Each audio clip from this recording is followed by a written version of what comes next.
weird fires. And that all of West Broadway, all the cars were toasted.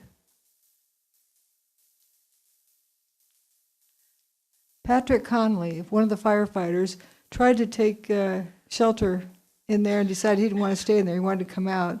The dust had gone up and blocked out 100% of the sunlight, so it was pitch black. But he didn't feel safe in there and came back out. I think he might be the one that left the door open.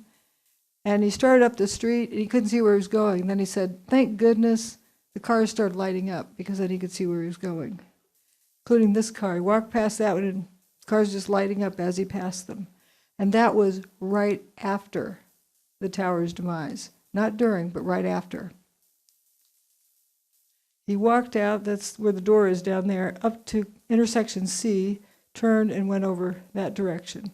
But you'll see everything's toasted right up to about there. People think that maybe stuff on fire fell on them, debris on fire. Well, why did it just go down this canyon? Why did no debris land on any of the rooftops?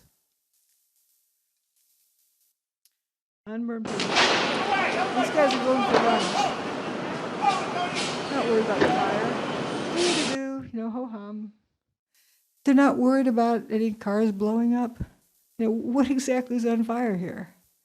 And there's some of them that said that water initially had no effect on the car fires.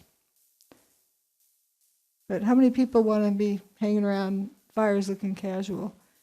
So paper not burning, but vehicles.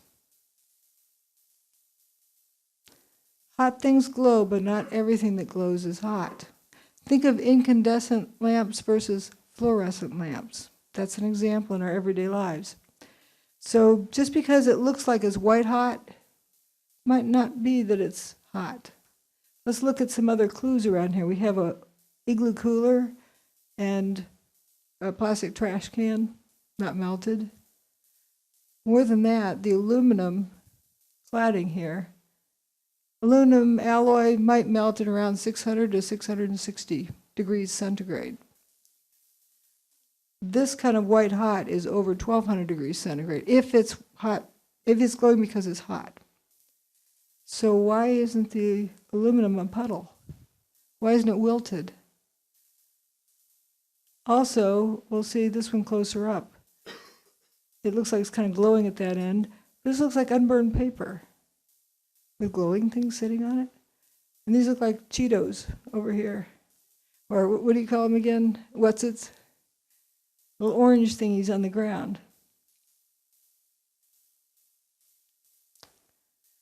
This is often shown by the truthers to say hot molten metal, rivers of molten metal. In order to be that hot, this is 2,700 degrees, white hot over, let's say, 1,200 degrees C. But aluminum melts at a much lower temperature. So it would be a puddle if it were hot enough to glow white.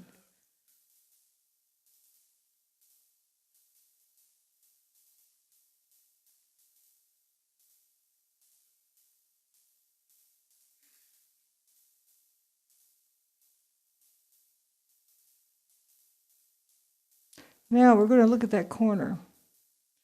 It's hard to tell, but it looks to me like that corner is glowing. No way can aluminum be glowing because it's hot. It's got to be another reason for it. We have the videotapes. The firefighters reporting molten metal like a slurry or a steel mill or a volcano. Those are quotes. Well, Giant pools. What about the pictures of them dragging oxygen hoses all over the steaming supposed hot metal? If it were that hot, you wouldn't dare do that, would you? Well, we do have the infrared photos of the molten metal. Well, again, what melted the metal? Was it heat? That's very perceptive. Would you stand at the end of an oxygen hose draped over hot molten metal? Also, these fumes here, if that's steam because it's hot, these guys would look like a grilled cheese sandwich or something, or steamed clams. It can't be hot. There's something else going on there.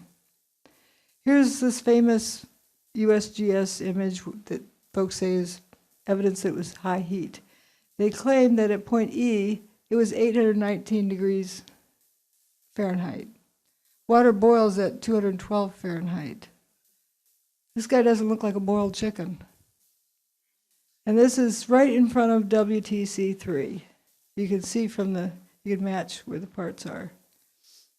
It was a lake. Notice the leaves on the trees.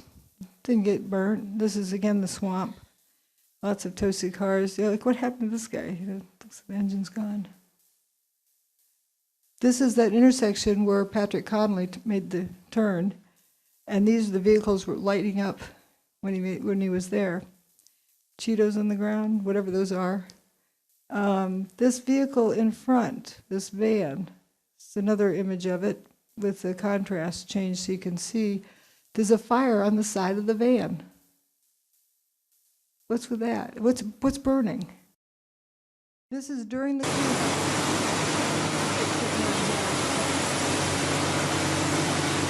There's a slow motion in one shortly.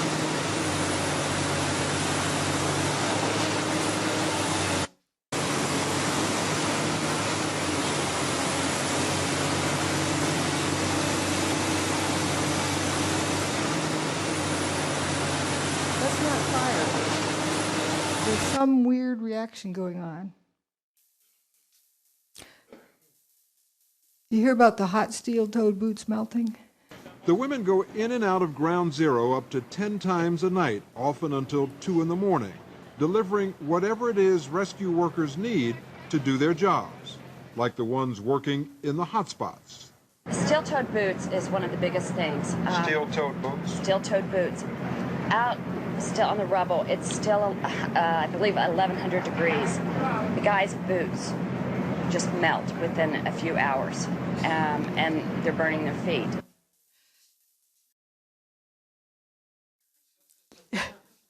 People, that statement was repeated so often, and people didn't stop to think what that meant.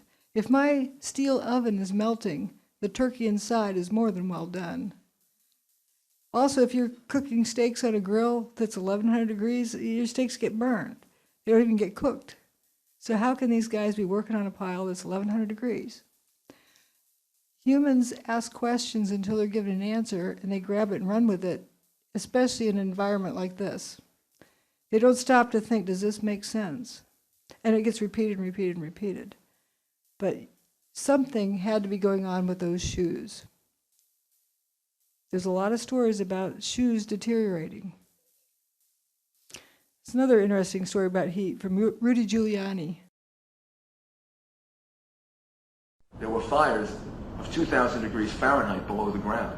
I could be standing here and you could be standing there, and I could be describing to you, Governor, the site, and then a fire would break out in between us. And it was just by luck or the design of God that we weren't killed. Like, where exactly was he? No, a real hot place. But I don't think he was trying to make a fool of himself. He was explaining that there's something weird going on. You can't be standing on 2,000 degree ground and not be cooked. But something appeared to be like fires, that, like we saw in that other image that just lights up. It looks like a fire. But to keep myself from assuming it's a fire, I might call it a Cheeto fire or something else, or a weird fire, just to make sure I don't assume it's a fire.